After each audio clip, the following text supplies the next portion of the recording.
A very good evening to all of you. सभी का welcome है Y T your English tutor पे। आज की क्लास को शुरू करेंगे द हिंदू के ओपिनियन पेज से लिए गए इस आर्टिकल के साथ। अनफिल्टर्ड ट्रूथ इसका टाइटल है। अगर मैं आसान शब्दों में बताऊं तो ये आर्टिकल आपको बताता है कि सच कितना कड़वा हो सकता है और समाज को क्यों पसंद नहीं आता है। चलिए शुरू करते हैं इस इंटरेस्टिंग सी क्लास को आज के इस क्विज़ के साथ में। कुछ क्वेश्चंस आपके सामने हैं। इनमें कॉम्प्रिहेंशन, वोकैब और ग्रामर तीनों पोर्शंस आपको इंग्लिश के मिलेंगे और ये तीनों एस्पेक्ट्स आपको कवर करने हैं ड्यूरिंग द क्लास। जो चीज़ें मैं आपसे शेयर करूं क्लास के लास्ट में इस क्विज़ पे आपको अप्लाई करनी है। चलिए सॉल्यूशंस भी तभी करवाएंगे at the end of the class. आइए कुछ नया सीखते हैं।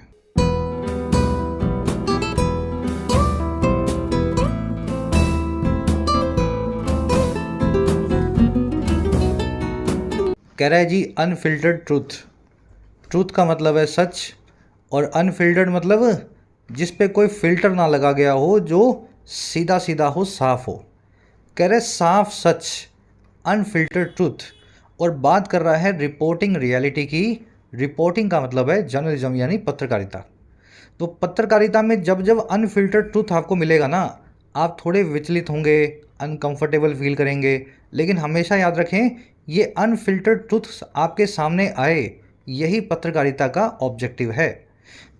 अच्छी अच्छी बातें तो सुबह व्हाट्सएप मैसेजेस में आपको मिली जाएंगी दिन भर की, खराब बातें भी आप तक पहुंचे, ये पत्रकारिता का जो है ना मोटिव रहता है। चलिए अब इसके टाइटल पैराग्राफ को देखेंगे क्या कहना चाह रहा है। कह रहा है जी journalist provide a realistic perspective not negativity, serving as a vital reality check for the society. कह रहा है जो हमारे पत्रकार हैं, जो जर्नलिस्ट हैं, सच्चे जर्नलिस्ट हैं, जो पत्रकारिता के लिए डेडिकेट करते हैं अपने आप को, कह रहे हैं ऐसे जर्नलिस्ट जो है ना, वो आपको प्रोवाइड करते हुए पाए जाएंगे रियलिस्टिक पर्सपेक्टिव को, हकीकत वाले दृष्टिकोण को, नज़रिए को, ना कि किसी नेगेटिविटी को, नकारात्मक बातों को। कह रहा है और ये कैसे करेंगे इस काम को, सर्व करते हुए, अपनी सेवाएं देते हुए, एक बहुत ही वाइटल रियलिटी चेक के तौर पे, एक इम्पॉर्टेंट वाइटल रियलिटी के पैमाने के तौर पे, जो है सोसाइटी के लिए, समाज के लिए। तो कुछ जर्नलिस्ट अगर आपको नेगेटिव जो है न्यूज़ बताते हुए मिलें और आप उससे विचलित हो रहे हों, और अगर आपको लगे ये जर्नलिस्ट बड़ा नेगेटिव सा आदमी है, तो हमेशा याद रखें वो आदमी आपको एक रियलिस्टिक पर्सपेक्टिव दे रहा है उन चीज़ों का जो आपकी ज़िंदगी से जुड़ी नहीं हुई हैं। आज आपकी ज़िंदगी में वो चीज़ें मैटर नहीं करती हैं, लेकिन किसी की ज़िंदगी में तो कर रही हैं। तो आपको वो बता रहा है तो वो नेगेटिव आदमी नहीं है, वो एक रियलिटी चेक दे रहा है आपको समाज का। समझ पा रहे हैं? अब आगे डिटेल में जब आर्टिकल देखेंगे तो ये चीज़ें आपको अच्छे से समझाई गई हैं। जर्नलिस्ट आपका सब्जेक्ट है, प्लूरल सब्जेक्ट, पीछे एस लगा हुआ है, जो इसकी प्लूरल में है वर्ब इंडेफिनिट टेंस में। बिना एस के आई है तो प्लूरल होगी, एस लग जाएगा तो सिंगुलर हो जाएगी। प्रेजेंट इंडेफिनिट टेंस का यही खेल है ना। पर्सपेक्टिव का मतलब होता है आपका दृष्टिकोण, आपका नज़रिया, चीज़ों को लेकर के आपका point of view. Perspective word को प्रोस्पेक्टिव वर्ड से कंफ्यूज नहीं करना है। अब तो ये इतनी बार बता चुका हूँ मैं कि आपके देख के भी आपको समझ में आ जाता होगा सर यही बताने वाले हैं। पर्सपेक्टिव और प्रोस्पेक्टिव दो अलग वर्ड्स हैं। पर्सपेक्टिव का मतलब क्या है, नज़रिया, पॉइंट ऑफ व्यू। प्रोस्पेक्टिव का मतलब क्या है, जो चीज़ फ्यूचर में होने वाली है, जो एक्सपेक्टेड इन फ्यूचर है। जैसे आपका प्रोस्पेक्टिव हस्बैंड या प्रोस्पेक्टिव वाइफ वो है जिससे आपकी सगाई हो गई है। आपकी प्रोस्पेक्टिव जॉब वो है जिसके लिए आप पढ़ाई कर रहे हो, है ना। इस तरीके से प्रोस्पेक्टिव वर्ड को आप पर्सपेक्टिव से अलग करके रखें। वाइटल का मतलब होता है इंपॉर्टेंट, इसेंशियल, जो ज़रूरी हो, सिग्निफिकेंट हो। अब बढ़ेंगे आगे। आर्टिकल की सारी वोकैबुलरी मैं आपसे शेयर करता हूँ ताकि आप इसको स्मूथली पढ़ सकें। कहता हूँ मैं हर बार, कभी कभी भूल भी जाता हूँ। एक लाइक और शेयर अगर क्लास को दे दोगे तो इससे क्या होगा, मेरी गुरु दक्षिणा पूरी हो जाएगी, है ना। ये क्लास आगे दूसरे स्टूडेंट्स तक जाएगी और इस चैनल से हम बड़ा इम्पैक्ट डाल सकेंगे स्टूडेंट्स के ऊपर। चलिए, और उसी के साथ में, और जिन बच्चों ने ऐप को डाउनलोड नहीं किया है, ज़रूर से अपनी एंड्रॉयड और iOS ऐप को डाउनलोड कर लेना। ऐप पे आपको सभी कोर्सेज मिलेंगे जिनमें पर्सनली आपको गाइडेंस मिल जाती है। राइटिंग के कोर्स में आपको लिखना सिखाया जाता है, आप लिख सकते हैं 70 से 80 घंटों में। इस कोर्स पे कुछ डिस्काउंट चल रहे हैं, फ़ायदा ले सकते हो इस कूपन कोड की मदद से आज। इसी तरीके से यूपीएससी कंप्लीट माइग्रेशन कोर्स में आपको UPSC prelims, mains, answer writing, essay, precis, grammar, vocab, everything is covered in this course. Hindi से, गुजराती से, बंगाली से, पंजाबी से आप इंग्लिश में माइग्रेट कर सकते हैं यूपीएससी किसी भी सिविल सेवा एग्जाम के लिए। इसका भी फ़ायदा ले सकते हैं। बैंकिंग का कोर्स भी अवेलेबल है जिसमें प्रीलिम्स मेंस सभी बैंकिंग एग्जाम्स की आपको तैयारी करवाई जाती है। इसी तरीके से सभी एसएससी एग्जाम्स का भी फुल प्रैक्टिस पैकेज अवेलेबल है। Download the app today, comment section में ऐप का लिंक रखा है। चलिए अब आगे बढ़े, क्लास को शुरू करें। ये कॉन्टैक्ट नंबर है टीम से बात करने का व्हाट्सएप के थ्रू। चलो जी, आ जाओ अपनी वोकैब शीट पे। 5 वर्ड्स हैं अपने पास, डेप्रीवेशन से लेकर के अबॉमिनेबल तक। क्या मतलब होता है जी डेप्रीवेशन का? देखिए, ये जो डेप्रीवेशन वर्ड बना है ये बना है डिप्राइव नाम की वर्ब से। डिप्राइव का मतलब होता है किसी को वंचित करना किसी चीज़ से, और वहीं से डेप्रीवेशन नाम का नाउन बनाया गया है। इसका मतलब होता है वंचित होने की अवस्था। प्रिविशन या पॉवर्टी भी इसको बोल सकते हैं, है ना। यूज़ करके दिखाते हैं आपको। इकोनॉमिक डेप्रीवेशन या privation often pushes the poor towards crime. आर्थिक रूप से जो वंचित होने की अवस्था है, जो गरीबी है, जो प्रिवेशन है या डेप्रीवेशन है, वो पुश करेगा, अक्सर वो धकेलता है गरीब लोगों को क्राइम की तरफ, गुनाह की तरफ। अब ये जो डेप्रीवेशन है, वंचन की अवस्था है ना, किसी चीज़ के ना होने की जो स्टेट है, इसको आप पेन्यूरी, डेस्टिट्यूशन, हार्डशिप और नीडलीनेस से भी जोड़ सकते हैं। अगर इस वर्ड को आपको याद रखना हो आसान भाषा में, तो डेप्रीवेशन का मतलब होता है गरीबी। वैसे तो डेप्रीवेशन किसी भी चीज़ का हो सकता है। आपको रिस्पेक्ट से भी डेप्रीवेशन मिल सकता है, शिक्षा से भी आप डिप्राइव हो सकते हैं, सोशल स्टेटस से भी हो सकते हैं, है ना। लेकिन गरीबी का डेप्रीवेशन जो है सबसे ज़्यादा आप देखेंगे अपने समाज में, तो इस वर्ड को आप गरीबी से जोड़ के रखें। अगला वर्ड कौन है जी? Over jealous. देखिए, ये वर्ड बना है झील से। झील मतलब उत्साह, जेलस मतलब उत्साही, जिसमें बहुत सारा झील है, और ओवर जेलस मतलब ज़रूरत से ज़्यादा उत्साही। अब ये कौन आदमी होगा जी? ये वो बेवकूफ़ होगा जो हाइपर एक्टिव और हाइपर एक्साइटेड हो जाता है किसी आइडियोलॉजी के लिए, किसी पॉलिटिकल पार्टी के लिए या किसी रिलीजन के लिए। इसको फेनेटिक भी बोलते हैं, एक्सट्रीमिस्ट भी बोलते हैं। इसके लिए एक वर्ड था हिंदी में, मैं शायद भूल रहा हूँ। चलो याद आएगा तब आपको बताऊँगा। कुछ इस तरह के लोग होते हैं ना, पत्थर दिमाग के, बस जिस चीज़ से जुड़ गए उसी के लिए मरने मारने कटने काटने को तैयार। These are called over jealous people या fanatic people. The new law has been accused of over jealous surveillance of the citizens. नया जो लॉ है उस पर एक्यूजिशन लगाया गया है ज़रूरत से ज़्यादा या हाइपर एक्टिव सर्वेलेंस का, मॉनिटरिंग का, निगरानी का सिटीजन्स की। तो ओवर जेलस कोई कानून भी हो सकता है, ओवर जेलस कोई इंसान भी हो सकता है, समझ गए ना, जो ज़रूरत से ज़्यादा उत्साह रखता हो। चलिए, नेगेटिव तरह का वर्ड है, ध्यान रखें इसको। नेक्स्ट वर्ड की तरफ बढ़ेंगे। हाँ, इसके लिए वर्ड होता है कट्टरपंथी। ठीक है, कट्टरपंथी। नेक्स्ट वर्ड जो हमारा वो है रिटोरिक। रिटोरिक होती है जी बड़ी बड़ी बातें, हाई फाई टॉक्स, जो कि बाद में अक्सर कमतर निकलें या खाली निकलें या एम्प्टी निकलें। समझ गए? जो हमारे नेता लोग, बाबू लोग जो बड़ी बड़ी बातें करते हैं, दीज कॉन्वर्सेशंस या speeches are called rhetoric. Despite the rhetoric about reforms, little has change so far. बावजूद उस रिटोरिक के, बड़ी बड़ी बातों के, जो है रिफॉर्म्स को लेकर के, सुधार और बदलाव को लेकर के, ना के बराबर ही चीज़ें बदली हैं अभी तक। लिटिल हैज चेंज सो फार। अब ये बड़ी बड़ी बातों को, बड़े बड़े बोलों को इन सभी वर्ड से बताया जा सकता है। ग्रैंडिलोक्वेंस, मैग्नीलोक्वेंस, बॉल्डर डैश और एम्बेलिशमेंट। अब आज इन वर्ड्स के अंदर घुसूंगा नहीं मैं, क्योंकि कई बार इनको ब्रेक करके, तोड़ करके आपको सिखाया जा चुका है। क्लास में अगर रेगुलर हो तो ये समस्याएं नहीं आएंगी, सर आपने आज जो बताया नहीं वो हम सीख नहीं पाए।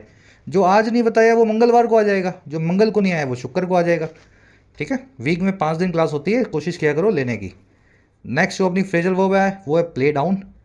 प्ले डाउन का मतलब होता है किसी चीज़ को अंडर प्ले करना। अब आप बोलोगे सर क्या मीनिंग है प्ले डाउन, अंडर प्ले? एक ही वर्ड से दोनों। इन दोनों का मतलब होता है किसी चीज़ को लेस इंपॉर्टेंट दिखाना। जैसे आपसे कोई गलती हो गई बड़ी, सब लोग आपको बोल रहे हैं अरे तूने ये कर दिया, कैसे किया ये, क्यों किया ये? तो आप क्या बोलते हो? अरे कुछ भी तो नहीं हुआ, अरे छोटी सी तो बात है। इस तरह की बातें करते हैं ना, बच्चे खासकर करते हैं। किसी चीज़ को कम इंपॉर्टेंट दिखाते हैं अपने पर्सनल स्वार्थ की वजह से, अपने इंटरेस्ट की वजह से।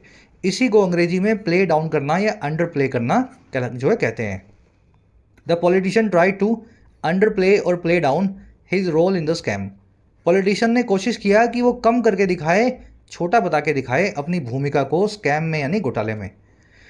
इसको बिलिटल करना या डिमिनिश करना भी बोलते हैं। एक फ्रेजल, एक इडियम भी है अपने पास इसके लिए, make light of something. Light मतलब हल्का, मेक मतलब बनाना, किसी चीज़ को हल्का बनाना। काम तो भारी भरकम किया है लेकिन अब सब लोग चिल्ला रहे हैं तो आप उसको हल्का बता रहे हैं। You make light of bad things that you happen to commit. चलिए, प्ले डाउन हो गया। अच्छा वर्ड है, ध्यान रखना। लास्ट वर्ड है आज का, अबॉमिनेबल। बहुत ही ख़राब चीज़ होती है ना जो, जिसका नाम सुन के आपकी रूह कांप जाए, इतना बुरा हो जिसको सुन के आपका मुंह का टेस्ट खराब हो जाए, है ना, ऐसी चीज़ को बोलते हैं अंग्रेजी में अबॉमिनेबल। अबॉमिनेबल को एबोरेंट भी बोलते हैं, disgusting, repugnant, heinous, egregious. Egregious बहुत ही एडवांस वर्ड है, इसका सिनोनिम है इग्रीजियस, और ग्रूसम या मेकाब। ये इग्रीजियस मेकाब को जरूर याद रखना, पूछे जाते हैं एग्जामों में बहुत बार, है ना, खराब चीज़ों के लिए। Child rape is the most abominable crime. Child rape जो है सबसे ज़्यादा घृणा के पात्र क्राइम है, अबोरेंट या खराब क्राइम है। चलिए 5 वर्ड्स डिटेल में हो गए। अब आ जाओ आर्टिकल पे, एक समरी आपको दें किस बारे में लिखा हुआ है। देखिए समरी बहुत इंटरेस्टिंग है आज के आर्टिकल की। कभी कभी कोई न्यूज़ पढ़ के आपको बड़ा नेगेटिव सा फील होगा और आपको गुस्सा आएगा न्यूज़पेपर पे या न्यूज़ चैनल पे कि ये क्यों बता रहा है। गुड़गांव में बाढ़ आ गई, 500 लोग फंसे हुए हैं, मणिपुर में गैंग रेप हो रहे हैं, हिमाचल में बाढ़ के अंदर 1000 लोग जो है मारे गए, है ना, 2 बच्चों की माँ 4 बच्चों के बाप के साथ भाग गई। आप बोलोगे मुझे क्या लेना इस न्यूज़ से, लेकिन ध्यान रखें, जब भी आपको कोई न्यूज़ नेगेटिव लगे तो आपको वो नेगेटिव इसलिए लग रही होती है क्योंकि आप स्वार्थी होकर के सोच रहे होते हैं उस वक्त। वो न्यूज़ आपके लिए इसलिए नेगेटिव है क्योंकि वो आपके जीवन से, आपकी जीवन की सच्चाई से जुड़ी हुई नहीं है, किसी और के जीवन से जुड़ी हुई है। और ये नेगेटिव न्यूज़ को ही आप तक लाने का काम, समाज का आईना आपको दिखाने का काम होता है पत्रकारिता का। क्योंकि आज आप घर के कंफर्ट में बैठे हैं, हो सकता है वो नेगेटिविटी कल आपकी हकीकत हो, कल आपके यहाँ बाढ़ आ जाए, कल आपके यहाँ कुछ ऐसी घटनाएं हो रही हों। तो पत्रकार और पत्रकारिता को कभी भी नेगेटिव ना बोलें, रियलिटी चेक वो आपको देने की कोशिश करते हैं, अच्छी और बुरी दोनों बातें आपको बताते हैं। सिर्फ अच्छी बातें ही खोजनी है तो व्हाट्सएप पे सुबह सुबह मैसेज पढ़ लिया करो, अच्छी बातें तो वहाँ भी मिल जाएंगी। चलिए आज की टोन है सरकास्टिक। सरकास्टिक होकर के आपको बता रहा है पूरा मामला और रिवीलिंग, इस पूरे इश्यू को रिवीलिंग टोन के अंदर सरकाजम के साथ में आपको बता रहा है ना, दोनों ही टोन्स हैं। शुरू करें। कह रहा है जी why so negative, why so negative. Journalist are often asked this question by online bullies और others with low tolerance to a reality that isn't theirs. वही बात, कह रहे जी क्यों इतना नेगेटिव, वाई सो नेगेटिव। जर्नलिस्ट जो हैं, पत्रकार जो हैं, अक्सर उनसे पूछा जाता है, they are often asked passive voice में, ठीक है, R+ में V3। और क्या पूछा जाता है जी, यही सवाल, दिस क्वेश्चन, और किसके द्वारा, ऑनलाइन बुलीज के द्वारा। ऐसे लोग जो ऑनलाइन बुली का काम करते हैं, बुली का मतलब समझते हैं ना, चिढ़ाना, भड़काना, परेशान करना, या फिर दूसरे लोगों के द्वारा, अदर्स के द्वारा, जिनका टॉलरेंस बड़ा लो है, जिनकी सहने की क्षमता बहुत कम है, और किसके सामने, एक ऐसी रियलिटी के सामने, हकीकत के सामने जो हकीकत उनकी है ही नहीं, जो हकीकत उनकी ज़िंदगी से कोई सरोकार नहीं रखती है। सिंपल सेंटेंस, जर्नलिस्ट को पूछा जाता है कि आप इतने नेगेटिव क्यों हो, जर्नलिस्ट आपका सब्जेक्ट बन गया, आर आस्ट इसकी वर्ब बन गई। बुली आप समझ गए, ऐसा आदमी जो एग्रेशन करे, एग्रेसर हो, लोगों को चिढ़ाए, खिजाए, परेशान करे, है ना, अब्यूज़ करे, इसको टॉर्मेंटर भी बोलते हैं। टॉलरेंस होती है आपकी सहिष्णुता, पेशेंस, आपकी एंड्योरेंस, सहने की ताकत। दैट आया है रियलिटी के लिए, दैट की वर्ब है इज नॉट। चलिए और आगे बढ़े। पजेसिव प्रोनाउन लगाया गया है, देयर्स लगाया गया है। अगर आपको थोड़ा सा भी यहाँ पे कॉन्फिडेंस है तो अपने आप से पूछ के देखो, अगर मैं इस एस को निकाल दूँ, इस एस को यहाँ से निकाल दूँ, तो ये सेंटेंस क्यों गलत हो जाएगा। दैट इज़ नॉट देयर, अगर ऐसा लिख दूँ तो क्यों गलत हो जाएगा। अब ये बेसिक्स में अच्छे से करवाया हुआ कॉन्सेप्ट, आज इस कॉन्सेप्ट को कवर नहीं करेंगे, बेसिक्स की प्लेलिस्ट चला लो, प्रोनाउन चैप्टर में कवर्ड है, ठीक है। देयर और देयर्स में क्या फ़र्क होता है। कह रहा है जी stories of distress and deprivation apparently spoil their day.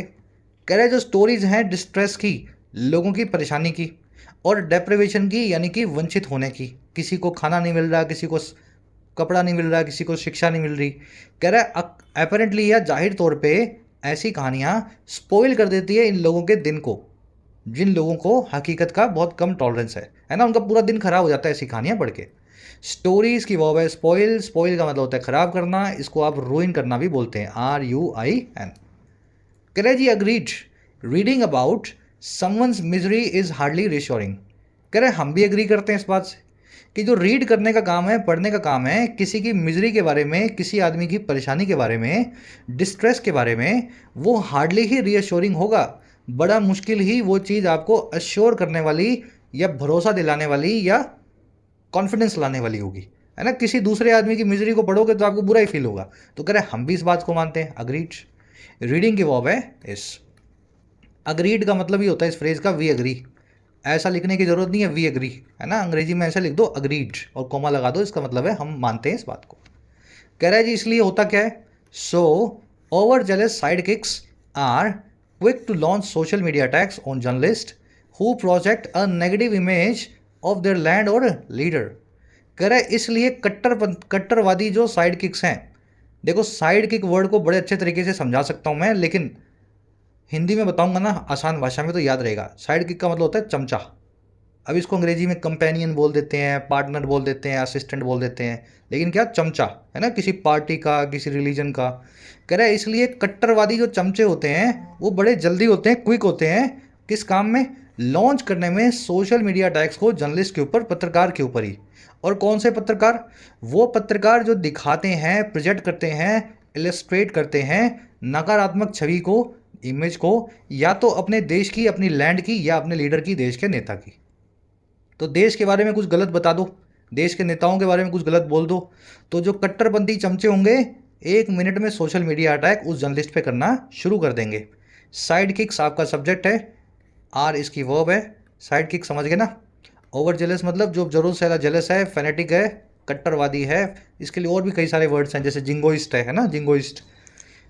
Who आया है जर्नलिस्ट के लिए, जर्नलिस्ट के लिए हु लगाया है, क्योंकि इसका एंटीसीडेंट जर्नलिस्ट है, प्लूरल है, इसलिए हु की वर्ब भी प्लूरल है। और क्या करते हैं ये चमचे, कह रहा है जी एक second, they attribute motives, deny the reports और क्वेश्चन द रिपोर्टर्स सोर्सेज। कह रहा है वो 3 काम करते हैं। सबसे पहले तो वो मोटिव्स को एट्रीब्यूट करेंगे। एट्रीब्यूट करना यानी किसी चीज़ से कारण बता के उस चीज़ को जोड़ देना। सबसे पहले तो वो जर्नलिस्ट का जो मोटिव है उसको किसी चीज़ से जोड़ देंगे कि ये जर्नलिस्ट तो इसलिए ऐसा बता रहा है, इसको इसलिए ये उस पार्टी के से बिलोंग करता है, या ये जर्नलिस्ट को इतना पैसा मिला हुआ है ना, सबसे पहले ये करेंगे। फिर वो मना कर देंगे रिपोर्ट को, जो जर्नलिस्ट ने बताया है उस चीज़ को डिनाई कर देंगे। और या फिर वो सवाल उठाएंगे रिपोर्टर के ही सोर्सेज पे कि रिपोर्टर ये डेटा कहाँ से लेके आया है। तो ये तीनों काम जो है रिपोर्टर्स के साथ में होते हैं। दे जो है ये आया है जिंगोइस्ट के लिए, साइड किक चमचों के लिए। इसकी 3 वर्ब्स हैं, पहली वर्ब है एट्रीब्यूट, दूसरी वर्ब है डिनाई, तीसरी वर्ब है क्वेश्चन। एट्रीब्यूट करना, किसी चीज़ को दूसरी चीज़ के साथ में जोड़ देना, ठीक है। जैसे कम बारिश को आप एट्रीब्यूट करेंगे इस साल अल नीनो से, गरीबी को आप एट्रीब्यूट कर सकते हैं अशिक्षा से। समझ पा रहे हैं ना मेरी बात को। तो वैसे ही इन मोटिव्स को भी वो एट्रीब्यूट करने की कोशिश करते हैं। अच्छा और क्या करते हैं वो, डिनाई करने का मतलब समझ गए ना, मना करना। कह रहा है जी ऑल द सेम दो they don't hate all the stories. अब देखो अब आएगा मजा। कह रहा है जी ऑल द सेम का मतलब होता है जी बावजूद इसके। इस फ्रेज को याद करना है तो ऐसे याद करो, बाकी सब चीज़ें सेम की सेम है, कुछ भी नहीं बदला है। ऑल द सेम, बाकी सबका सब सेम टू सेम है, कुछ भी नहीं बदला है। तो कह रहा है जी कुछ भी ना बदले बावजूद इसके ये चमचे बिल्कुल भी हेट नहीं करते हैं सभी स्टोरीज़ को। सभी स्टोरीज से इन साइड किक्स को कोई परेशानी नहीं है ना। अब कैसे, दे की वर्ब डोंट हेट, वो ऐसे news reports of their leaders rhetoric heavy statements with flattering pictures and the government's plans and proposals or its claim of rapid economic growth are all welcomed wholeheartedly as long as they don't point to contradictions। कह रहा है जी news reports हैं उनके leaders के rhetoric heavy statements की, ऐसी statement जिनमें बड़ी बड़ी बातें हुई हैं, रिटोरिक हैवी हैं, वो परसुएसिवनेस है, ग्रैंडिलोक्वेंस है, मैग्नीलोक्वेंस है, बड़ी बड़ी बातों वाली स्टेटमेंट्स हैं जिनके साथ में जुड़ी हुई हैं फ्लैटरिंग पिक्चर्स। ऐसी पिक्चर्स जो फ्लैटर करें, जो बहुत ही एडमायरिंग हो। बड़ा नेता है, पीछे उसके गाड़ियां जा रही हैं, आ रही हैं, साथ में लोग खड़े हैं और वो फिर 1000 लोगों के सामने कोई बड़ी सी बात बोल रहा है ना, और लोग चिल्ला रहे हैं, नाच रहे हैं। कह रहा है ऐसी जो न्यूज़ रिपोर्ट्स होती हैं जिसमें अच्छी अच्छी पिक्चर्स होती हैं और अच्छी अच्छी बातें होती हैं, सरकार के प्लान या प्रपोजल होते हैं सरकार क्या करेगी, या सरकार के दावे होते हैं बहुत तेज़ी से इकोनॉमिक ग्रोथ आने के। कह रहा है इन सभी को वेलकम किया जाता है, दे आर ऑल वेलकम्ड। और कैसे किया जाता है, खुले दिल के साथ में, होल हार्टेडली।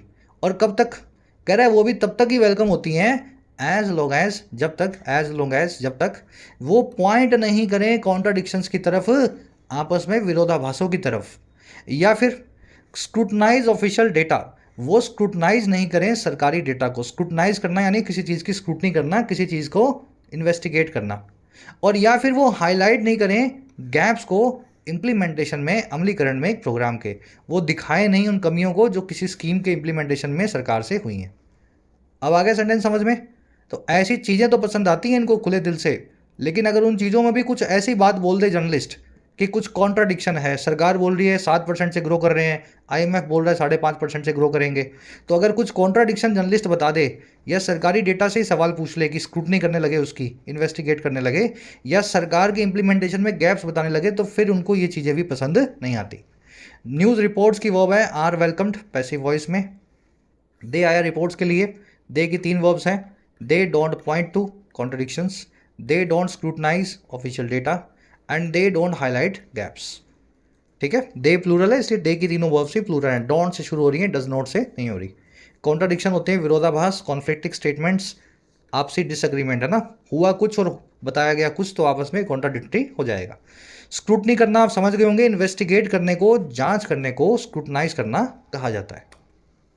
कह रहा है जी those are annoying details spoiling the flow and spirit of their story. कह रहे हैं इन लोगों के लिए ये सारी डिटेल्स अनोइंग है, इतना अंदर क्यों घुस रहे हो, जो सरकार ने बताया उसको मान लो, उसके अंदर घुस के उसको इन्वेस्टिगेट क्यों कर रहे हो। इन लोगों के लिए डिटेल्स ही सारी अनोइंग होती हैं, परेशान करने वाली होती हैं, चिढ़ाने वाली होती हैं, और कैसे स्पॉइल करते हुए, खराब करते हुए, रूइन करते हुए फ्लो और स्पिरिट को पूरी कहानी के, पूरी रिपोर्टिंग के। फ्लो और स्पिरिट आप समझ ही गए होंगे, बहाव और भावना, है ना। चलिए अब नेक्स्ट पैराग्राफ पे आएंगे। फर्स्ट पैराग्राफ में आपने देख लिया कि नेगेटिव जर्नलिज्म को हम कैसे देखते हैं। कह रहा है जी in reality reporters do not pick stories based on whether they are positive और नेगेटिव। कह रहा है सच्चाई यही है कि रिपोर्टर्स जो हैं पिक नहीं करते हैं स्टोरीज को, नहीं उठाते हैं स्टोरीज को इस चीज़ पे बेस्ड ऑन कि हाँ या ना वो पॉजिटिव है या नेगेटिव है। रिपोर्टर्स की वर्ब है डू नॉट पिक, दे की वर्ब है आर। कह रहा है we go by whether a story is newsworthy. हम गो बाय होते हैं, गो बाय होना मतलब किसी चीज़ को फॉलो करते हुए आगे बढ़ना। I go by this rule in my life, मैं अपने जीवन में इस रूल को फॉलो करते हुए आगे बढ़ता हूँ। तो वो भी फॉलो करते हुए आगे बढ़ते हैं, गो बाय करते हैं वेदर हाँ या ना कि एक स्टोरी जो है वो न्यूज़ वर्दी है भी या नहीं, न्यूज़ में बताए जाने लायक है भी या नहीं। Current that means thinking about why it is important to report that story at that point in time. और कह रहा है जी इसका यही मतलब है, दैट मीन्स कि थिंक करना, सोचना इस बारे में कि क्यों ये बड़ा इंपॉर्टेंट होगा कि रिपोर्ट किया जाए इसी स्टोरी को उसी वक्त पे, उसी पॉइंट ऑफ टाइम में। बस उनका यही ऑब्जेक्टिव होता है, क्या ये न्यूज़ में बताई जा सकती है, और दूसरा क्या ये न्यूज़ में आज बताया जाना ज़रूरी है। अगर दोनों बातों का मतलब हाँ है, जवाब हाँ है, तो रिपोर्टर उस न्यूज़ को अपने रिपोर्टिंग में ले लेगा। अब ये आर्टिकल किसी रिपोर्टर ने लिखा है द हिंदू के, इसलिए ये वी वर्ड का इस्तेमाल कर रहा है रिपोर्टर्स के लिए। ठीक है, चलिए वी की वर्ब है गो बाय, गो बाय करना आप देख चुके हैं। स्टोरी की वर्ब है is, when you are newsworthy, तो आप वर्दी ऑफ न्यूज़ होते हैं, न्यूज़ में आने के लायक होते हैं। दैट की वर्ब है मीन्स, इट की वर्ब है इज, और इसमें कुछ देखने वाला है नहीं। कह रहे जी we certainly enjoy telling stories of hope and courage. कह रहे हम जरूर ही इंजॉय करते हैं स्टोरीज बताना, टेल करना स्टोरीज जो हैं आशा और हिम्मत की। हमें भी अच्छा लगता है अच्छी अच्छी कहानियाँ आपको बताएं, है ना। एक पैर वाला लड़का जंग में जो है रेस को जीत गया, गरीब घर का बच्चा जो है स्ट्रीट लाइट के नीचे पड़ के IAS पास कर गया, हमें भी अच्छा लगता है ऐसी स्टोरीज आपके साथ शेयर करना। वी की वर्ब है इंजॉय, वी आया है जर्नलिस्ट के लिए क्योंकि ये जो आर्टिकल किसी जर्नलिस्ट ने लिखा है तो वो वी बना करके उनको लिख रहा है। चलिए इसमें ग्रामर कॉन्सेप्ट है, थोड़ा सा आगे आपसे शेयर करेंगे, पहले ये पैराग्राफ पूरा करेंगे। कह रहा है जी reporting on them can be illuminating and uplifting. कह रहा है इन स्टोरीज पर रिपोर्ट करना अपने आप में इल्यूमिनेटिंग और अपलिफ्टिंग हो सकता है। इल्यूमिनेट करना मतलब प्रकाशवान करना, जब आप इल्यूमिनेटेड होते हो तो आप इन्फॉर्मेटिव हो जाते हो, प्रकाशमय होते हो, एजुकेटेड हो जाते हो। तो रिपोर्टिंग जो है एजुकेटिंग हो सकती है, और अपलिफ्टिंग का मतलब होता है आपको लिफ्ट अप करे, कोई चीज़ आपको हायर स्पिरिट्स में ले जाए, आपको मज़ा दिलाए, एनकरेज करे, है ना। आगे करें there are inspiring stories of persons with disabilities shining in their fields. कह रहे बहुत इंस्पायर करने वाली स्टोरीज हैं उन लोगों की जो विद डिसेबिलिटीज़ हैं, जिनको कुछ परेशानी है ना, फिजिकली डिसेबल्ड हैं, और वो शाइन कर रहे हैं अपने अपने फील्ड्स में, अपने अपने एरियाज़ में। कह रहा है सोशली स्पिरिटेड इंडिविजुअल्स, ऐसे सोशली स्पिरिटेड इंडिविजुअल्स भी हैं जिनकी सोशल स्पिरिट बहुत हाई है, समाज के लिए उत्साह बहुत ज़्यादा है। Who made a difference to their communities, innovators, entrepreneurs, change makers. जिन लोगों ने कुछ डिफरेंस लाया है अपनी कम्युनिटी में, समाज में कुछ फ़र्क लेकर के आए हैं, इनोवेट करके, एंटरप्रेन्योरशिप करके या चेंज ला करके। तो ऐसी स्टोरीज भी हैं, हमें भी अच्छा लगता है बताने में, आपको बताई जाए। सेंटेंस बहुत आसान है, ये वाला लंबा था लेकिन सिंपल सा था। स्टोरी जो है इसकी वर्ब है, स्टोरीज़ की वर्ब है आर, हु की वर्ब है मेड। हु आया है स्पिरिटेड इंडिविजुअल्स के लिए जिनकी सोशल स्पिरिट बहुत हाई है। अच्छा, ऊपर एक ग्रामर कॉन्सेप्ट था, फटाफट इसको देख लेते हैं अभी, फिर अपने लास्ट जो है ना पैराग्राफ को, अपने लास्ट एक या दो छोटे मोटे हैं इनको देखेंगे। कॉन्सेप्ट ये है, पहले आपसे पूछ लिया जाए, भैया ये इन्जॉय के बाद में टेलिंग लिखा हुआ है, कुछ लॉजिक है क्या इसका? मतलब मैं चाहूँ तो टू टेल लिख दूँ, इन्जॉय टू टेल ऐसा लिख दूँ? चलो, इस कॉन्सेप्ट का नाम है जी कुछ स्पेशल वर्ब्स जो अपने बाद में नाउन या वर्ब की आईएनजी फॉर्म को ही लेंगी। ये कॉन्सेप्ट वीक में 2 बार आता है क्योंकि इस पे सवाल भी इतने ही पूछे जाते हैं एग्जाम्स में कि इसको बार बार रिपीट किया जाए नए आने वाले व्यूअर्स के लिए। और अगर आप पुराने स्टूडेंट हैं तो आपका ये अच्छे से बार बार रिवाइज हो रहा है। कॉन्सेप्ट क्या कहता है? कुछ वर्ब्स ने कसम खाई हुई है, अगर उनके बाद दूसरी कोई वर्ब आएगी तो या तो वो होगी नाउन या होगी वर्ब की आईएनजी फॉर्म में। यानी दूसरा कोई वर्ड आएगा तो या तो नाउन फॉर्म में होगा या वर्ब की आईएनजी फॉर्म में वर्ब आएगी। अब ये कौन कौन सी वर्ब्स हैं आपके सामने हैं? Admit, deny, consider, avoid, resume, finish. देखोगे तो दोनों एक दूसरे के उल्टे ही हैं ये। एडमिट का मतलब क्या होता है? मान लेना। डिनाई का मतलब होता है मना कर देना। कंसीडर का मतलब होता है किसी चीज़ को कंसीडर करना है ना, विचार करना उस पर। अवॉइड का मतलब होता है उससे बचना। रिज्यूम का मतलब होता है शुरू करना। फिनिश का मतलब ख़त्म करना। कीप ऑन मतलब जारी रखना। पोस्टपोन मतलब आगे के लिए टाल देना। ये रिज्यूम फिनिश से 2 बार आ गया है ना, हटा लेना इसको। स्पेंड टाइम मतलब वक्त गुजारना किसी चीज़ पे। वेस्ट टाइम का मतलब होता है वक्त किसी चीज़ पे नष्ट करना, खराब करना। इमेजिन का मतलब है सोचते रहना, सोचना, कल्पना करना। प्रैक्टिस का मतलब है कर दिखाना। इन्जॉय का मतलब है मज़ा लेना। टॉलरेट का मतलब है सहना। तो ये उल्टे वर्ड्स हैं एक दूसरे के, और ये वर्ड्स अपने बाद नाउन या वर्ब के आईएनजी फॉर्म लेंगे, याद रखना है आपको। और ये बड़ा सिंपल सा लॉजिक है ये। आप एडमिट करते हैं किसी गुनाह को, आप डिनाई करते हैं किसी गलत काम को। गुनाह, काम सब नाउन्स हैं, समझ पा रहे हो? तो ये वर्ब्स जो है ना अपने बाद किसी नाउन को लेना चाहती हैं ये। आप पोस्टपोन करते हैं किसी प्लान को, समझ पा रहे हो ना?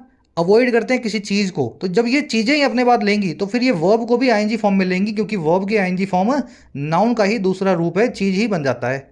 अब यूज़ करके देखते हैं क्वेश्चंस पे। The police are considering to arrest या अरेस्टिंग द मिनिस्टर। पुलिस वाले कंसीडर कर रहे हैं मिनिस्टर को अरेस्ट करना, सोच रहे हैं कि अरेस्ट कर लें। अब आपको देख के लगेगा सर कंसीडरिंग के बाद में अरेस्टिंग तो नहीं आ जाए, कंसीडर के बाद में आप वर्ब की आईएनजी फॉर्म बता रहे हो, तो ये तो बड़ा अजीब सा हो जाएगा। हो जाने दो, हो जाने दो, यही है, सही है। समझ गए? Considering arresting the minister. क्यों? कंसीडर वर्ब अपने बाद में अगर दूसरी वर्ब लेगी अरेस्ट तो वर्ब की आईएनजी फॉर्म में लेगी, इसने कसम खाई हुई है। Did you enjoy to watch या वॉचिंग द मूवी? क्या आपने मूवी को देखना एंजॉय किया? एंजॉय वर्ब अपने बाद वर्ब की आईएनजी फॉर्म लेगी, तो did you enjoy watching the movie. ठीक है, एंजॉय वॉचिंग द मूवी ऐसे ही लगेगा। और we have postpone to go out या going out of India for a while. हमने पोस्टपोन कर दिया है भारत से जाना कुछ वक्त के लिए, तो we have postpone going out. Postpone, resume, finish, postpone अपने बाद में वर्ब के आईएनजी फॉर्म लेते हैं। तो इसीलिए यहाँ पे भी ना इन्जॉय टेलिंग लिखा गया है, इन्जॉय टू टेल नहीं लिखा गया। इन्जॉय एक ऐसी ही वर्ब है। बढ़े आगे। अब इस फॉर्मूला की एक एक्सेप्शन बता देते हैं आपको। एक्सेप्शन क्या है? एक्सटेंशन है। इन वर्ब्स के अलावा 2 एडजेक्टिव्स भी हैं जो ऐसे ही बिहेव करते हैं, अपने बाद नाउन या वर्ब की आईएनजी फॉर्म लेते हैं। आज मैं नहीं बता रहा, आज आप मुझे बता दो कमेंट्स में, ठीक है? 2 एडजेक्टिव्स जो इन वर्ब्स की तरह ही बिहेव करते हैं, अपने बाद नाउन या वर्ब की आईएनजी फॉर्म लेते हैं। मुझे बताओ दोनों एडजेक्टिव्स कौन कौन से हैं। चलो डालना कमेंट्स में। अब आगे बढ़ते हैं। कह रहे जी these individual stories are undoubtedly powerful. ये एक एक स्टोरी जो है ना, ये ऐसी वाली स्टोरियाँ करेज और होप वाली अनडाउटेडली पावरफुल हैं, ये बिना किसी डाउट के बहुत मजबूत स्टोरीज हैं। स्टोरीज की वर्ब है आर। कह रहा है at the same time we confront more questions about telling them while telling them. अब देखो आपका दिमाग कैसे घुमा देगा ये। कह रहे जी उसी वक्त एट द सेम टाइम हम कन्फ्रंट करते हैं, सामना करते हैं और सवालों का, जब इन स्टोरीज को हम बता रहे होते हैं, आपको टेल कर रहे होते हैं। अब देखो ये सवाल कौन से हैं, ये सिर्फ एक जर्नलिस्ट के दिमाग में आएंगे ये सवाल। कह रहे जी why are some communities in poverty for generations. क्यों कुछ कम्युनिटीज़ हमेशा ही जनरेशन से गरीबी में हैं? उनमें से एक आदमी कुछ बन के दिखाए और उसकी स्टोरी बने। स्टोरी तो ठीक है, अच्छी लगेगी आपको। ये सवाल अपने आप से पूछा कि ये कम्युनिटी पॉवर्टी में रहती क्यों है हमेशा। इज और urban infrastructure and public transport system accessible to person with disabilities. क्या हमारा अर्बन इंफ्रास्ट्रक्चर जो है, शहरों का जो ढांचा है और पब्लिक ट्रांसपोर्ट सिस्टम है, क्या वो एक्सेसिबल है किसी पर्सन विद डिसेबिलिटी के लिए, एक ऐसे आदमी के लिए जो विकलांग हो। समझ में आ रहा है question. If the economy is growing so rapidly and business enterprises are thriving, why are so many jobless. अगर इकोनॉमी इतना ही तेज ग्रो कर रही है और बिजनेसेस जो हैं बहुत फल फूल रहे हैं, थ्राइव कर रहे हैं, तो क्यों इतने लोग बेरोजगार हैं, जॉबलेस हैं। तो ये सब सवाल जो हैं एक जर्नलिस्ट के दिमाग में आते हैं। ठीक है, ट्रांसपोर्ट सिस्टम एंड इंफ्रास्ट्रक्चर, इन दोनों की वर्ब है इस।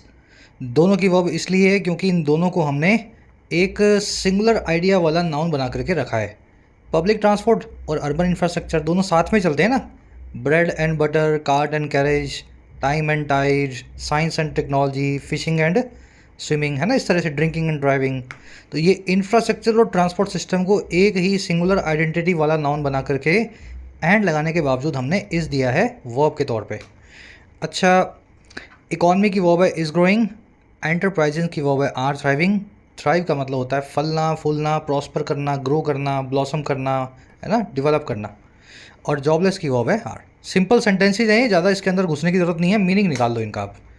और क्या सवाल पूछ रहा है फिर जर्नलिस्ट का दिमाग, उससे ये सवाल पूछता है why must a village depend on philanthropy. क्यों एक विलेज को डिपेंड करना चाहिए फिलॉन्थ्रफी पे, लोगों के दान चंदे पे। आप न्यूज़ सुनते हैं ना, दान के ऊपर 50 कन्याओं की शादी हो गई पूरे गांव की। अच्छी बात है, अच्छी न्यूज़ है, लेकिन दान पे क्यों हुई। 50 कन्याओं के माँ बाप को दान पे क्यों करवानी पड़ी अपनी बेटे की शादी। तो ये जर्नलिस्ट का दिमाग है ना, इन सवालों को पूछने लगता है। अगेन क्वेश्चन वाला सेंटेंस है इंट्रोगेटिव, वाई से शुरू हुआ है, हेल्पिंग वर्ब को मस्ट को सब्जेक्ट से पहले रखा गया है। सब्जेक्ट है विलेज, वर्ब है मस्ट डिपेंड। डिपेंड ऑन करना, रिलाई ऑन करना, हिंज ऑन करना। हिंज लिख देता हूँ HINGE, तीनों के बाद में ऑन आएगा, इस प्रेपोजिशन को कभी हिलाना नहीं है। ठीक है, डिपेंड एट लिख दोगे तो वहीं पे गलती बन जाएगी सेंटेंस में। फिलैंथ्रोपी मैंने आपको बताया हुआ है, ह्यूमैनिटेरिज्म को बोलते हैं, चैरिटी को बोलते हैं। ये वर्ड बना है फिल और एंथ्रोपी से। एंथ्रोपी मतलब मानवता, फिल मतलब प्यार, मानवता से प्यार मतलब दान चंदा करना। कह रहा है why do the demands of people who have endured brutality and loss go unheard. क्यों जो डिमांड्स हैं उन लोगों की जिन लोगों ने एंड्योर किया है, सहा है ब्रुटैलिटी को, यानी बर्बरता को। ब्रुटैलिटी समझते हैं ना, किसी के लिए बारबैरिटी होती है, क्रूएल्टी होती है, कि जिन लोगों ने इस ब्रुटैलिटी को और लॉस को सहा है, नुकसान को सहा है, उनकी डिमांड्स अनहर्ड क्यों होती हैं, उनकी डिमांड्स अनसुनी क्यों होती हैं। डिमांड्स की वर्ब है गो। ठीक है, डू गो, ये डू हेल्पिंग वर्ब है, वाई से शुरू हुआ है ना, तो पहले रख दिए सब्जेक्ट से। हु आया पीपल के लिए, हु की वर्ब है हैव एंड्योर्ड, एंड्योर करना, सहना। कह रहा है जी historic injustice and structural inequalities become evident. तो हिस्टोरिक इनजस्टिस जो हैं, ऐतिहासिक तौर पे जो अन्याय हुए हैं, और जो स्ट्रक्चरल इनइक्विटीज़ हैं या इनइक्वालिटीज़ हैं, बुनियादी तौर पे जो असमानताएं हैं समाज में, ये दोनों चीज़ें एविडेंट हो जाती हैं, सब जो है क्लियर और साफ और एपरेंट हो जाती हैं। चलिए, अब इसमें इस सेंटेंस में, इस पूरे पैराग्राफ में बताया कि जर्नलिस्ट जो है जब अच्छी स्टोरियाँ सुनाना चाहता है तो उसके दिमाग में ये गंदे सवाल आने लगते हैं कि ये अच्छी स्टोरी अच्छी इसलिए बनी है क्योंकि कुछ माहौल पहले ख़राब था, तो उन माहौलों पे वो सवाल सोचने लगता है। अब बढ़ेंगे लास्ट पैराग्राफ पे। अब ये बहुत पावरफुल पैराग्राफ है, इसको अच्छे से पढ़ना। कह रहा है a conflict situation is a particularly good barometer of the state's willingness to take hard questions and criticism. कह रहा है जो एक कॉन्फ्लिक्ट सिचुएशन है, लड़ाई झगड़े का जो माहौल है, वो एक ख़ास तौर पे अच्छा बैरोमीटर है। बैरोमीटर जो है ना, वो एयर प्रेशर को मेज़र करने वाला एक इंस्ट्रूमेंट होता है। आप ऊपर चले गए पहाड़ पे तो कितना एयर प्रेशर है, कम होगा। नीचे चले गए धरती के तो कितना एयर प्रेशर है। लेकिन बैरोमीटर को हम एयर प्रेशर वाले फील्ड से निकाल करके आजकल अंग्रेजी में किसी भी चीज़ को नापने के लिए जो क्राइटेरिया होता है, जो मानक होता है ना, उसकी तरह यूज़ करते हैं। समझ पा रहे हैं, बैरोमीटर का मतलब है किसी भी चीज़ का मानक जिससे उस चीज़ को मापा जा सके। कह रहा है जी ये कॉन्फ्लिक्ट सिचुएशन जो होती है वो खास करके एक बहुत अच्छा मानक होती है, एक बहुत अच्छा मापक होती है, इंस्ट्रूमेंट होता है मेज़र करने का। और किसको, किसी भी स्टेट की विलिंगनेस को, किसी भी राज्य की इच्छा को, और किस चीज़ के लिए, हार्ड क्वेश्चन और क्रिटिसिज्म को टेक करने के लिए। आई बात समझ में। जहाँ कॉन्फ्लिक्ट सिचुएशन होगी वहाँ पे आप देश के नेता जो हैं, मंत्रिमंडल जो है और जो सारा मशीनरी है उसकी विलिंगनेस को आप वहीं पे टेस्ट कर लेंगे कि वो हार्ड क्वेश्चंस ले सकती है या नहीं ले सकती। कॉन्फ्लिक्ट सिचुएशन की वर्ब है इज बैरोमीटर। मैंने आपको बता दिया ये वर्ड निकला है साइंस से, लेकिन अब ये सिर्फ हवा का दबाव नापने की बात नहीं करता, किसी भी चीज़ के लिए कोई भी बैरोमीटर अब जो है ना हो सकता है। ठीक है। विलिंगनेस मतलब आपकी इंक्लिनेशन या रेडीनेस। इसका एक एग्जांपल दे दूं क्या बैरोमीटर का, किसी के समझ में नहीं आया हो। मान लीजिए आपके मार्क्स जो है ना, वैसे होना नहीं चाहिए लेकिन होता ऐसा ही है, आपके मार्क्स जो हैं आपके मेहनत का बैरोमीटर है। अब आप बोलोगे सर यहाँ एयर प्रेशर कहाँ से आया, नहीं आया एयर प्रेशर, वही बोल रहा हूँ। ये बैरोमीटर वर्ड साइंस में एयर प्रेशर वाला जो इंस्ट्रूमेंट था वहाँ से निकाल करके जनरल जो है तरीके से यूज़ करना शुरू हो गया है अब। ठीक है, चलो। कह रहा था already efficient propaganda machinery works overtime to project peace, calm and stability when in reality those living in the area are on the edge. कह रहा है जो पहले से ही बहुत एफिशिएंट, जो कार्यकुशल प्रोपेगेंडा की मशीनरी है। प्रोपेगेंडा मतलब आधा आधा सच, जितना कन्वीनियंट हो उतना ही बता दूं, सामने वाले तक मेरी बात पहुंच जाए और मैं झूठ भी ना बोलूं, इसको बोलते हैं प्रोपेगेंडा। जो एफिशिएंट प्रोपेगेंडा मशीनरी है, ये बात कर रहा है सरकार के आईटी सेल की। कह रहा है वो वर्क करती है ओवर टाइम, रातों रात जो है ना, दिन रात वो काम करती है ताकि वो प्रोजेक्ट कर सके, दिखा सके कि पीस है, शांति है, काम है, स्टेबिलिटी है, स्थिरता है। जबकि रियलिटी में उसी वक्त रियलिटी में वो लोग जो लिव कर रहे होते हैं उस एरिया में, वो ऑन द एज होते हैं, वो किनारे की कगार पे होते हैं। When you are on the edge, आप बड़ी मुश्किल वाली सिचुएशन में हैं, किनारे पे हैं पहाड़ी के, बस कभी भी धकेल दिए जाओगे, मारे जाओगे। आगे बात समझ में। तो सरकारी, इसलिए सरकारी ट्वीट्स पे और सरकार के आईटी सेल्स पे आपको भरोसा नहीं करना चाहिए। कॉन्फ्लिक्ट सिचुएशन में वो चीज़ों को अंडर प्ले करने की कोशिश करते हैं और ऐसा बताते हैं कि सब कुछ सही है। प्रोपेगेंडा मशीनरी आप समझ गए हैं, इसकी वर्ब है वर्क्स, दोज की वर्ब है आर, ऑन द एज मतलब किनारे पे या मुश्किल हालात में। कह रहा जी despite the best attempts of the state to underplay a crisis information eventually comes out. कह रहा है बावजूद अच्छी से अच्छी कोशिशों के, बेस्ट अटेम्प्ट्स के, जो है किसी भी स्टेट के, किसी भी राज्य के, जो है अंडर प्ले करने की एक क्राइसिस को, एक बड़ी विपत्ति को कम बताने की। अंडर प्ले करना, डाउन प्ले करना, प्ले डाउन करना, मेक लाइट ऑफ करना, किसी चीज़ को कम इम्पॉर्टेंट या कम सीरियस बताना। तो कितनी भी कोशिश कर ले राज्य किसी भी विपत्ति को कमतर बताने की, जो इन्फॉर्मेशन है वो इवेंचुअली यानी आखिरकार कम आउट होती है, बाहर निकल के आती ही है। इन्फॉर्मेशन की वर्ब है कम्स आउट। कम आउट करना आप समझ ही गए हैं, सबके सामने आना। अंडर प्ले करना, किसी चीज़ को कमतर बताना। इसके लिए जो ईडियम है वो याद रखें, to make light of, to make light of something. Despite का मतलब है बावजूद, इसकी जगह आप इंस्पाइट ऑफ भी लगा सकते थे। डिस्पाइट के बाद तो नहीं आता, लेकिन इंस्पाइट के बाद में ऑफ आपको लगाना होता है। कह रहे those expecting us to tell only good news stories are basically telling us don't do your job. कह रहे वो लोग जो एक्सपेक्ट कर रहे हैं हमको, वो भोले वाले सिटीजन्स, आम आदमी, मैंगो पीपल, जो आशा कर रहे हैं हमसे कि हम सिर्फ अच्छी अच्छी बातें बताएं न्यूज़ में, ओनली गुड स्टोरीज बताएं, वो बेसिकली टेल कर रहे हैं हमें, बता रहे हैं हमें कि हम अपना काम ही ना करें। Don't do your job. आगे सेंटेंस समझ में। दोज की वर्ब है आर टेलिंग। डोंट डू में डू से वर्ब से सेंटेंस शुरू हुआ है, मतलब क्लोज शुरू हुआ है, तो ये इंपेरेटिव सेंटेंस है। किसी को आप कोई एडवाइस, रिकमेंडेशन, ऑर्डर या कमांड दे रहे हैं। डोंट डू योर जॉब मतलब अपना काम मत करो। यहाँ पे सब्जेक्ट जो है अपना जो यू बनेगा वो होगा इनविजिबल। जब भी किसी को कमांड देते हो ना, ब्रिंग मी सम वाटर, थोड़ा पानी लेकर के आओ, तो उसमें यू लगाने की ज़रूरत नहीं होती। You bring me some water या you bring some water for me, you को आप निकाल देते हैं और ब्रिंग से सेंटेंस को शुरू करते हैं। वैसे ही डोंट डू योर जॉब। ये छोटी छोटी बातें इसीलिए बताता हूँ, फिर पूरा ढंग से ही आपकी स्ट्रक्चर बने सेंटेंस के दिमाग में। कह रहा है जी if reading about gruesome violence faced by some people in a society or the state's abject failure to contain it bursts your little bubble of contentment, we are terribly sorry। कितनी powerful line है। कह रहा है अगर reading about करना, पढ़ लेना किसी गंदी वायलेंस के बारे में, ग्रूसम वायलेंस के बारे में। ग्रूसम क्या होती है? बुरे में भी बुरी, अबॉमिनेबल, मकाब, हीनियस। कह रहा है जो फेस की गई है कुछ लोगों के द्वारा हमारे समाज में, या फिर आप पढ़ लेते हैं हमारे राज्य के एब्जेक्ट फेलियर के बारे में, ऐसी नाकामयाबी जो एब्जेक्ट है, होपलेस है, मतलब देख के लगता है ये राज्य किसी काम का ही नहीं है, ये रोक भी नहीं पाया इस गंदे काम को होते हुए। कह रहा अगर ये चीज़ें होती हुई पढ़ लेते हो, या राज्य की आप एब्जेक्ट फेलियर देख लेते हो इस तरह की वायलेंस को कंटेन करने में, रोकने में, है ना, लिमिट करने में। और कह रहा है ये बर्स्ट कर देता है, फोड़ देता है आपका छोटा सा बबल, छोटा सा बुलबुला जो है कंटेंटमेंट का, सेल्फ सेटिस्फेक्शन का। अपने घर में बैठे हो ना आराम से एसी चला के एकदम हैप्पीनेस के साथ में, कह रहा है अगर इससे आप परेशान होते हो ना तो हम जर्नलिस्ट टेरिबली सॉरी हैं आपके लिए, हम आपके लिए बहुत खेदजनक है ना। रीडिंग की वर्ब है बर्स्ट। बर्स्ट अ बबल का मतलब होता है गुब्बारे को फोड़ना। बर्स्ट वर्ब को खास ध्यान देना है आपको, क्योंकि ये वर्ब जो है V1 V2 V3 सेम रखती है। तो बर्स्ट बर्स्ट बर्स्ट यहाँ SES लग जाएगा V1 V2 में, V1 में मतलब प्लूरल और सिंगुलर के हिसाब से, लेकिन ये बर्स्टेड बर्स्टेड ऐसे कभी भी नहीं चलती। ठीक है, तो ये सारी वर्ब्स आपको ध्यान में होंगी, बर्स्ट है, हिट, कट, पुट, स्प्रेड। चलिए, एब्जेक्ट का मतलब आपको मैंने बता दिया, होपलेस या डिप्लोरेबल। कंटेंटमेंट मतलब सेल्फ सेटिस्फैक्शन, आपकी हैप्पीनेस, आपकी फुलफिलमेंट। कह रहा है जी to tell you all is well early morning there are sparkly WhatsApp forwards. कह रहा है आपको बताने के लिए कि सब ठीक है, ऑल इज़ वेल, आपको बताने के लिए कि सब ठीक है, ऑल इज़ वेल, हर सुबह इसके लिए स्पार्कली व्हाट्सएप फॉरवर्ड्स हैं। स्पार्कली मतलब टिमटिमाते हुए, तारों वाले। व्हाट्सएप फॉरवर्ड्स मतलब व्हाट्सएप से आने वाले फॉरवर्ड मैसेजेस आते हैं ना, सुबह सुबह तारे बने होते हैं, उसके ऊपर फूल चढ़ रहा होता है, फिर उसके नीचे लिखा होता है सुप्रभात। कह रहा है ये सब बताने के लिए तो वो फॉरवर्ड्स आते ही हैं सुबह आपके पास।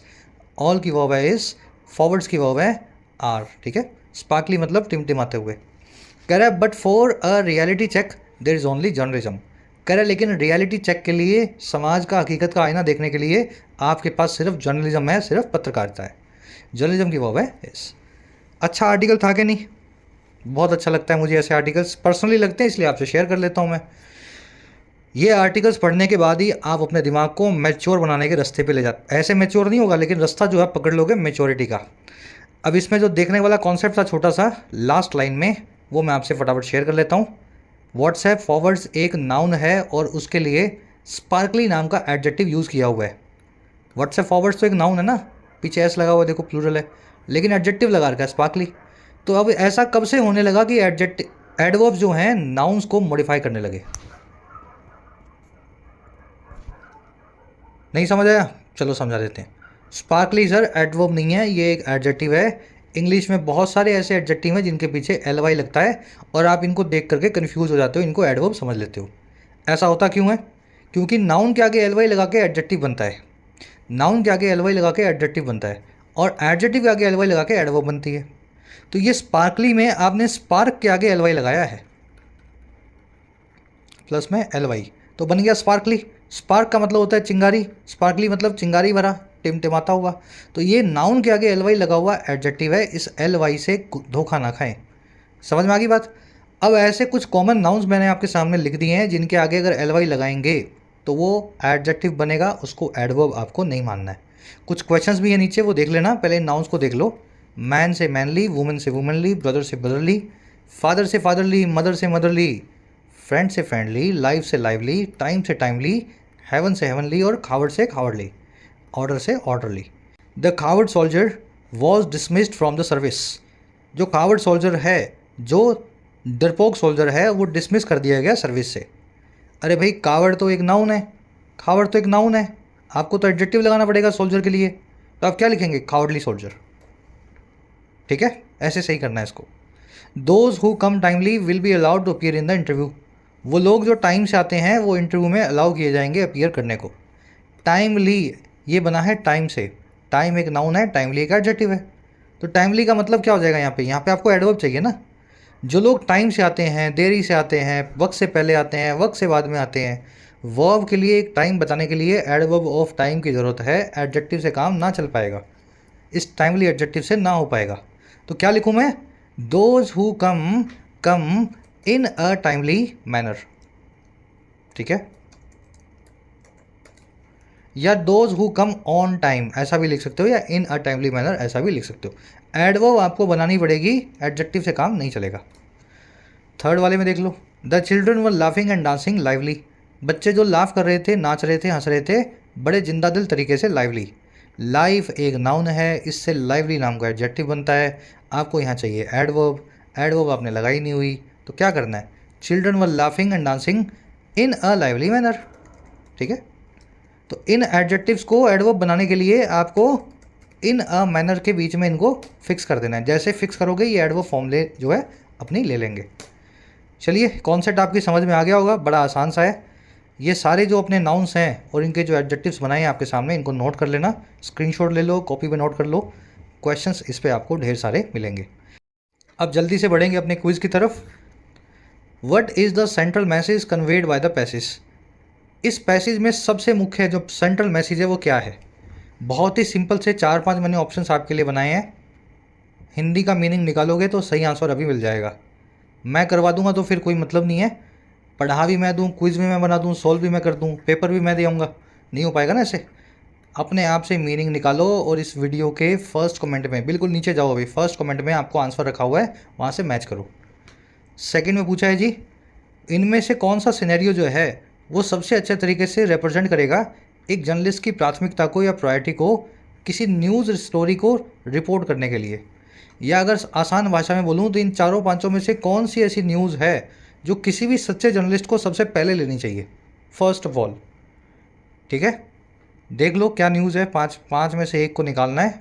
अपना पहले चलाओ दिमाग, फिर मेरा दिमाग जो है उससे मैच कर लेना। फर्स्ट कमेंट का आंसर रखा है, वहाँ से निकल जाएगा आंसर आपका। थर्ड में फ्रेजल वर्ब पूछिए, प्ले डाउन का मीनिंग क्या होता है? मेरे ख्याल से सबको आता होगा, है ना। प्ले डाउन, डाउन प्ले, करवा दिया ना आपको।